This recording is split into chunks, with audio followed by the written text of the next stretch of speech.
果对方却这样对他。你看我没说错吧？就是这样。走开呀你！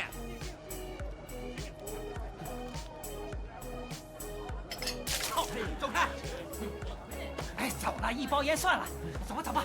王辉仍不打算放弃，趁古惑仔付账的时候，一把抢过柜台的钱，然后跑路，逃进小巷。他遇到正在巡逻的机动部队，古惑仔见状，只能悄然离开。王辉想走，却被警官申哥叫住，接着遭到一顿毒打。申哥让其说出何连胜制毒的地点，后者体弱多病，扛不了这，只能和警方合作。几人随后来到一公寓，古惑仔们正在制毒，申哥将众人当场抓获，立得大功。但王辉接下来的日子就惨了。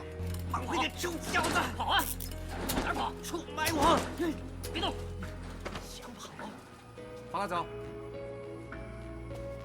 之后，疲惫的他回到家里，